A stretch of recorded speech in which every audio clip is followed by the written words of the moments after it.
तुम तदंत करू करू तुम 5 वर्ष पलैब तदंत करू करू आमर पिला केते मरी जाइथिबे तदंत करू करू आमे कबाड़ गलिकी घर भितर रहिबो आम जीवन असुरक्षित तेणु आमको आम भोट बैंक आमको किए सुरक्षा दबा पीसीआर एमानकर नु नाल्को सब डोनेट करछु पीसीआर पुलिस बुलेट पुलिस मानक भी बुलेट दौची जोठी कौन हेले पुलिस माने हेलमेट बर्तन जानी दीटा पुलिस हेलमेट रे बुलेट रे बसिकी किए हेलमेट पिन्ने संग संग फोटो उठी हेलमेट पे करी से माने योग्य से माने जो सेल्फ बेल्ट नथिले योग्य से माने नेम प्लेट भूल थिले योग्य ए मद पीले फुंका मारिया को योग्य किंतु केतले के मरी जाउची पीसीआर रे बीएचएफ अच्छी फोन करके दीटा थाना को डाकी पारे पाखे बालियंता बालीपाटणार पाखे थाना अच्छी एपटे धौली थाना अच्छी किसी फोर्स सब जो था इमरजेन्सी ब्यारेक रे फोर्स माने रुहंती तांको डाकी पारथांते डाकी पारे बीएचएफ रे कंट्रोल रूम रे से डाकी कि निश्चय इनक्वारी होती डाकी ना बोली सस्पेंड हेले डाकी तेणु कर्तव्य करना जड़े डायरी धरिकी ठिया ब्लू डायरी धरिकी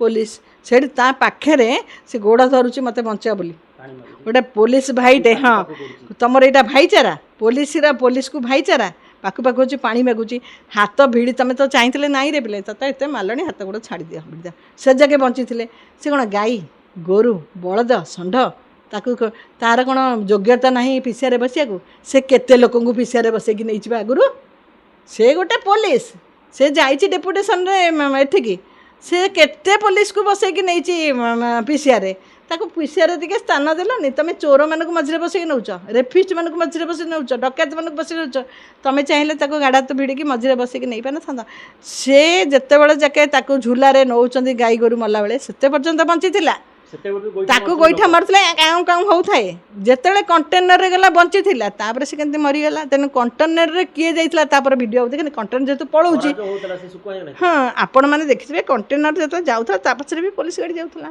तेणु से जगह बंची केमती मरीगला तेणु ताको जो प्रकार से आघात कर सब हीरो गड़ी देखले से जो देखते दादा आमे हाथ को आईन को नहीं जीवु ऑन द स्पॉट तालिबान भाया इंग्रेज सरकार भाया जो से बर्तमान जो कले तार फलटा कौन है बर्तमान परिवार बर्तमान पुरुष शून्य हो गला तेणु पर मुहूर्त कौन हम से किए चिंता करना जमी बालियंतार हंस भाया सर्कस चढ़ुले कणासरे एठी जमती एटा गोटे करुले तमें माने कौन तमें माने जो निजे निजे सब कर पकईल तापर मुह लुचे क्या तमें तो दादा देखे मार हाँ तमें दादा देखे मारिल हीरो देखे मारिल गाड़ी उठेला ओडिशा देखुचे तुम मुहटा को सार्ट्रे कहीं घोड़च अधा घोड़ा मुह देखा कहीं से दिनर जो ताकत से दिनर जो जोश से दिनर जो मरद पणिया कुआड़े गला तुम मरद पणिया तेणु लोक विचार करूना जे कौन परमूर्त हम जदि चिंता करते ताहले एभली काम करते आउ गोटे बर्तमान प्रशासन को आसूची सकाळ पाहिले लोक मैंने कौन करुँच पेपर पढ़ले रक्त रंजित पेपर आपण टीवी मीडिया आपणकर मोबाइल देखला बेलू मीडिया रे जे रक्त रंजित सब आज ये मरला काली से मर्डर है काली किए छेची देला काली किए कूअरे पड़ानी प्रशासन करुच्ची कौन पुलिस को लोकंर भय ना आईन को लोकंर भय ना लोक मैंने हाथ को आईन नहीं जाऊँ बर्तमान जो मैंने राजनीति शासन करुँच से कौन भावुँ आम सब भोट बैंक आम खाली भोट देवु आम जीवन असुरक्षित बर्तमान आगुरी कहते झील मैंने असुरक्षित बर्तमान पुआ मैंने असुरक्षित क्या बुलेट चढ़ला क्या मर्डर कराला पिला माने बाटर गला जब पदे किए कथा कहूँ एवं कौन महात्मा गांधी सब होइजिबे एगाल मिले से गाल देखदेवे किसी कहे आसवे डरिकी लोक आसवे क्रिमिनाल बढ़ी चलो ओडिशार ना बर्तमान कंकाल पर बर्तमान पुणी गोटे आसी बर्तमान सब टीवी रे विश्व स्तर में बाजिला गोटे पुलिस तमें तो असुरक्षित तुम आमको सुरक्षा देव बा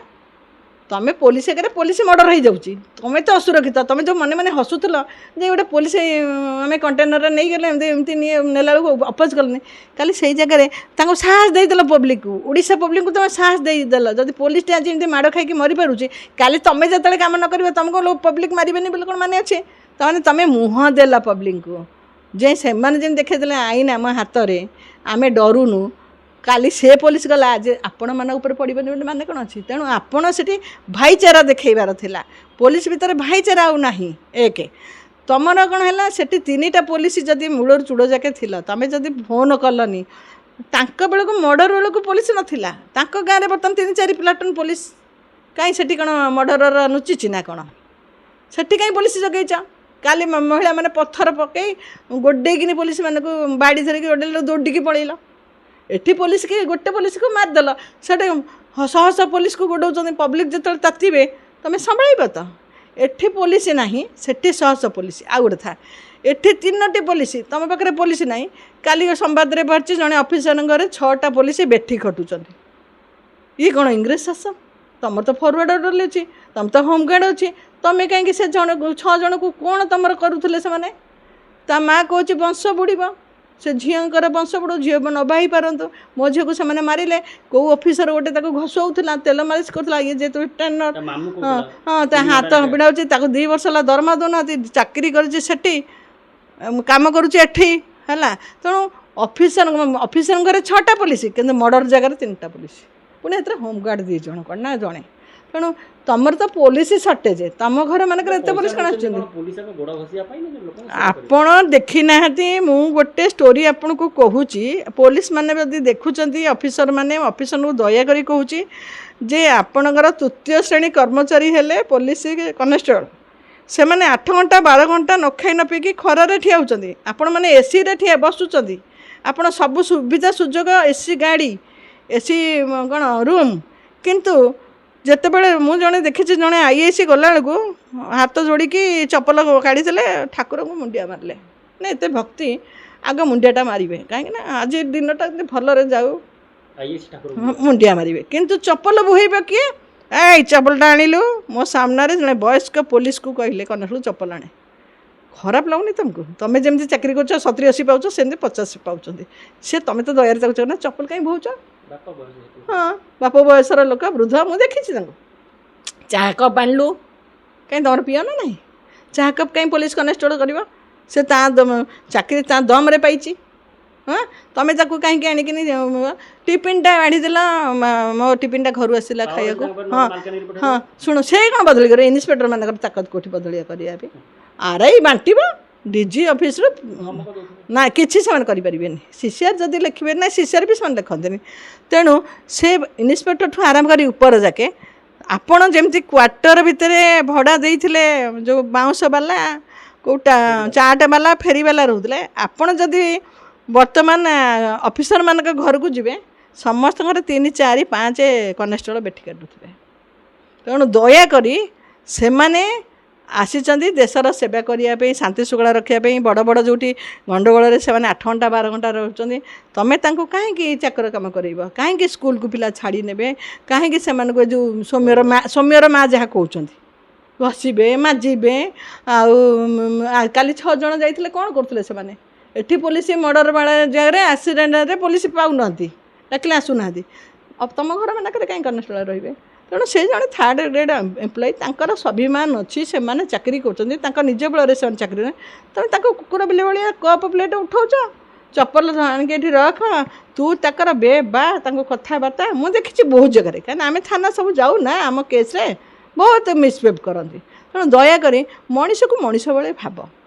ସବୁବେଳେ ସୁଯୋଗ ଏମିତି ଆସିବନି ଯେ ତୁମେ ବି ଯେତେବେଳେ ରିଟାୟାର୍ଡ଼ ହେଇଯିବ, ତୁମକୁ ବାସି କୁକୁର ବି ତୁମ ମୁହଁରେ ମୁତିବେନି। କାହିଁକି ଗଲା? କେହି ତୁମକୁ ପଚାରିବେନି ତୁମେ କିଏ ବୋଲି, କେହି ପଚାରିବେନି। କାହିଁକିନା ଯେତିକି ଭଲ କର୍ମ କରିବ, ସେତିକି ଭଲ ପାଇବ। ଦେଖନ୍ତୁ, ଆଜି ଯେଉଁ ପିଲାମାନେ ମାରିଲେ, ହିରୋଗିରି ଦେଖେଇଲେ, ମାରିକି କ'ଣ ପାଇଲ? ଏଠି ଆଜି ବି ତୁମେ ତୁମ ମାଆଠୁ ଛାଡ଼ବାଡ଼ ହେଲା। ଯେଉଁ ପୁଅମାନେ କାଲି ଯାଉଛନ୍ତି, ତାକୁ ମାଆଠୁ ଛଡ଼େଇଲ। ତୁମେ 4 କାନ୍ଥ ଭିତରେ ରହିବ। ତୁମେ କ'ଣ ଯାହା ଚାହିଁବ ତାହା ଖାଇପାରିବ? ଯାହାକୁ ଦେଖିବ ତାହା ଦେଖିପାରିବ ନା? ଯେଉଁମାନଙ୍କ ଯୋଗୁଁ ଗଲ, ଯେଉଁ ସୁପନେଖା ହେଉ କି ଯେଉଁ ଯାହା ପାଇଁ ସବୁ ଗଲ, ସେ ତୁମକୁ ପଇସା ଦେବେ? ବେଲ୍ ପାଇଁ ପଇସା ଦେବେ? ଓକିଲ ବୁଝିବେ? ତେଣୁ ଏ ଯେଉଁ ମାଆ ମାନେ ପୁଣି ଲେଉଟିବେ ଯେ ତୁମ ଯୋଗୁଁ ଆମ ଘରେ ପୁରୁଷ ଶୂନ୍ୟ ଆମ ଗାଁ ହେଲା। ପୁଣି ଏଇ ଝିଅମାନଙ୍କୁ ସେ ଯେଉଁ ଘରରେ ଯେଉଁମାନଙ୍କର ପୁଅମାନେ ଜେଲ୍ ଗଲେ, ଯାହା ସ୍ୱାମୀ ଗଲେ, ତୁମେ କ'ଣ ରେପ୍ ହେଇଯାଇଥିଲା ନା ମର୍ଡ଼ର ହେଇଯାଇଥିଲା ଯେ ତାକୁ ମାରିଦେଲ? ଯାହା ବୁଝିଥାନ୍ତା ଥାନା ବୁଝିଥାନ୍ତା। ତୁମେ ତା ଗୋଡ଼ ହାତ ଗଛ, ହଁ, ନିଶ୍ଚୟ ଦୋଷ ଦେବେ। ଏଇ ଝିଅମାନଙ୍କୁ ସେଇମାନେ ଦୋଷ ଦେବେ। ଯେତେବେଳେ ପୁଅ ଆଜୀବନ କାରାଦଣ୍ଡ ପାଇଯିବେ, ଯାହା ପ୍ରମାଣ ଅଛି, ଯଦି ଆଜି ପୁଅକୁ ହରେଇଲେ, ତୁମେ ଗୋଟେ ପୁଅକୁ ହରେଇଲ ଜଣଙ୍କର, 100 ମାଆକୁ ଏମାନେ ବର୍ତ୍ତମାନ 40, 50 କି 13 କି 11 ତାଙ୍କ ମାଆଠୁ ବି ପୁଅମାନେ ବିଛୋଡ଼ ହେଲେ। ତେଣୁ ଗୋଟେ ବିଛୋଡ଼ କରୁ କରୁ 12, 15, 40 ବିଛୋଡ଼ ହେବେ। ତେଣୁ ଗାଁଟାରେ ଏଇ ଝିଅମାନଙ୍କ ଯୋଗୁଁ ତୁମେ କ'ଣ ମିଳୁଥିଲା? ତମେ ଯଦି ଜାଣିଥିଲ ଯେ ସେ ଭୁଲ କାମ କଲା, ଭୁଲ କାମ କରିବା ପାଇଁ ଦଣ୍ଡ ଦେବା ପାଇଁ ପୋଲିସ ଅଛି, ଆଇନ ବ୍ୟବସ୍ଥା ଅଛି।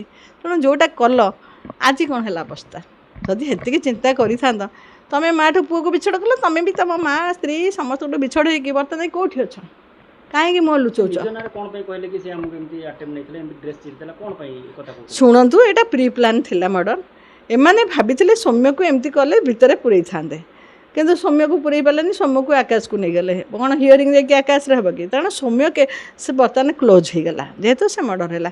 କିନ୍ତୁ ସେ ଯେଉଁ ମର୍ଡରର କେସ୍ ଯେତେବେଳେ ଆସିଗଲା, ବର୍ତ୍ତମାନ ଯେଉଁ ଲୋକମାନେ ସବୁ ଭିତରେ ପଶିବେ, ସେ କ'ଣ ଚିନ୍ତା କରିଥିଲେ? ସେ ଭାବିଥିଲେ ଆମେ ଗୋଟେ ଏମିତି ଗୋଟେ ଦେଖାଇ ଦେବୁ ଦୁନିଆକୁ ମାରିକି। ତା ପର ମୁହୂର୍ତ୍ତରେ କ'ଣ ହେଲା? ତେଣୁ ଏଇ ଯେଉଁ ଝିଅମାନଙ୍କ କଥାରେ, ଗୋଟେ ପୁଅ ଯଦି ଆକ୍ସିଡେଣ୍ଟ ହେଇକି ପଡ଼ୁଛି ଛଟପଟ ହେଇକି, ତାକୁ କେହି ଉଠାଉନାହାନ୍ତି। ଗୋଟେ ଝିଅ ଯଦି ମିଛରେ କହିଦେଉଛି ଯେ ମୋତେ ଟୋକା ମୋତେ କମେଣ୍ଟ ମାରିଲା, ମୋତେ ଯଦି ଭିଡ଼ୁଥିଲା, ସାଙ୍ଗେ ସାଙ୍ଗେ ଧରମ ଭାଇ ସେଠି ବହୁତ ବାହାରି ପଡ଼ୁଛନ୍ତି, ନାଦି ଦେଉଛନ୍ତି ପୁଅମାନଙ୍କୁ। ତେଣୁ ପୁଅମାନେ ପାଟି ବନ୍ଦ କରିକି ଯାଉଛନ୍ତି। ଆମେ ଯେଉଁ କହୁଥିଲେ ମହିଳା ଅସୁରକ୍ଷିତ, ବର୍ତ୍ତମାନ ପୁରୁଷ ବି ଅସୁରକ୍ଷିତ। ଦେଖନ୍ତୁ କଣାସରେ ଅସୁରକ୍ଷିତ, ତେଣୁ ଏଇଠି ଅସୁରକ୍ଷିତ। ଗୋଟେ ଜଜ୍ ଜଣେ ଦେଖନ୍ତୁ, ଗୋଟେ ଜଜ୍କୁ ବାହାଇଥିଲେ, ହଁ, ତାଙ୍କ ଶାଳୀ IAS ଅଫିସର ଡରେଇ ଡରେଇ ଏମିତି ଧମକେଇଲେ ଯେ ସୁସାଇଡ଼୍ କରିଦେଲେ। ତେଣୁ ପୁରୁଷମାନେ ବି ବହୁତ ଆତ୍ମହତ୍ୟା କରୁଛନ୍ତି। ତେଣୁ ବର୍ତ୍ତମାନ ଓଡ଼ିଶା ବର୍ତ୍ତମାନ 1 ନମ୍ବରରେ ରହିଲାଣି ଆମର ଅପରାଧରେ। ବର୍ତ୍ତମାନ ଓଡ଼ିଶା ଅପରାଧୀ ମୁହଁ। ସେମାନେ ପୁଣି କହୁଛନ୍ତି ତାଙ୍କ ବେଳେ MLA ମାନେ ମରିଥିଲେ, ତାଙ୍କ ବେଳେ MLA ମର୍ଡର ହେଇଥିଲା, ତାଙ୍କ ବେଳେ MLA ମାନଙ୍କର ନାଁ ଅଛି, ଅଛି। ସେମାନେ କୁଆଡ଼େ ପଡ଼ିବ ବୋଲି ତମେ କୁଆଡ଼େ ପଡ଼ିବ କି? ଲୋକମାନେ କହିଥିଲେ କ'ଣ ନା ସେମାନେ ଯେହେତୁ ଭୁଲ କାମ କଲେ ଆମେ ନୂଆ ସରକାର ଆଣିବୁ। ତମେ ନମ୍ବର 1 କରୁଛ ଯାଇକିନି, ଆଜ୍ଞା ନାଇଁ, ତମେ କହୁଛ ବେଙ୍ଗଲକୁ 1 ନମ୍ବର କରିବୁ ଭାରତ ଭିତରେ। ଓଡ଼ିଶା ବର୍ତ୍ତମାନ କ୍ରାଇମ୍ରେ 1 ହେଇଗଲା, ତାଙ୍କୁ 1 କରୁଛ। ଦେଖନ୍ତୁ କାଲି ଜଣେ ସାମ୍ବାଦିକ ଯେତେବେଳେ ପଚାରୁଛନ୍ତି, ମୁଖ୍ୟମନ୍ତ୍ରୀ ରାଗିକି ଅନଉଛନ୍ତି, କାହିଁ ଉତ୍ତରଟା ଦେବାକୁ ତୁମକୁ କ'ଣ ସକ୍ ଲାଗିଲା? ତମେ 2 ବର୍ଷ ଆସିବା ଭିତରେ 8 ଦିନରେ 7ଟା ମର୍ଡର ହେଇଛି। ଆଖି ଦେଖୁଛ କାହାକୁ? ଆମେ ତ ଭାବୁଛୁ ଆମର ଶନି ଦଶା ପଡ଼ିଛି, ଆମେ ତ ଭାବୁଛୁ ରାହୁ ଗ୍ରାସ କରିଛୁ ଓଡ଼ିଶାକୁ। କାହିଁକି ନା ଓଡ଼ିଶାରେ ଏଭଳି ଆଗରୁ 6 ମାସ 7 ମାସ ବର୍ଷରେ ଥରେ ଗୋଟେ ହେଉଥିଲା। ତୁମେ ଯେଉଁ କହୁଛ MLA ମରିଥିଲେ, ଆମକ ମାନେ MLAର ଜୀବନଟା କ'ଣ 10 କୋଟି? ଆମ ସାଧାରଣ ଲୋକ ଯେଉଁମାନେ ଭୋଟ୍ ଦେଇଛୁ, ଆମ ଜୀବନ କ'ଣ 50 ଲକ୍ଷ? ସମସ୍ତଙ୍କ ଜୀବନ ସମାନ, ସମସ୍ତଙ୍କ ପିଲାଛୁଆ ସମାନ, ସମସ୍ତଙ୍କ ପାଇଁ ସମସ୍ତେ ଦାମିକା, ସବୁ ପ୍ରେସିୟସ୍ ସମସ୍ତେ। ହଁ, ତେଣୁ ତାଙ୍କୁ 1 ନମ୍ବର କଲାବେଳକୁ ଆମର ଏଇଠି ବର୍ତ୍ତମାନ ମର୍ଡର ରେପ୍, 3 ବର୍ଷର ଝିଅ ରେପ୍ ସେମାନେ କରୁଥିଲେ। ଆରେ ଆମେ ତ ହେଇଯାଉ, ତ ମୁଁ ଚେଞ୍ଜ କଲି, ତୁମେ ଆସିଲେ କ'ଣ ନୂଆ କରିବ? ତୁମେ କ'ଣ ନୂଆ କରିବ? ତୁମେ କହୁଛ ତଦନ୍ତ, ଆମର ତଦନ୍ତ ଚାଲିଛି, ଆଗକୁ ଦେଖନ୍ତୁ କ'ଣ କରିବେ। ଆମ ଟାଇମ୍ରେ ଶୀଘ୍ର ଆକ୍ୟୁଜ୍ମାନଙ୍କୁ ଆମେ ଧରି ଦେଉଛୁ। ତୁମ ତଦନ୍ତ କରୁ କରୁ ତୁମର 5 ବର୍ଷ ପଳେଇବ। ତଦନ୍ତ କରୁ କରୁ ଆମର ପିଲା କେତେ ମରିଯାଇଥିବେ। ତଦନ୍ତ କରୁ କରୁ ଆମେ କବାଟ ଗଳିକି ଘର ଭିତରେ ରହିବୁ, ଆମ ଜୀବନ ଅସୁରକ୍ଷିତ। ତେଣୁ ଆମେ ଭୋଟ୍ ବ୍ୟାଙ୍କ, ଆମକୁ କିଏ ସୁରକ୍ଷା ଦେବ?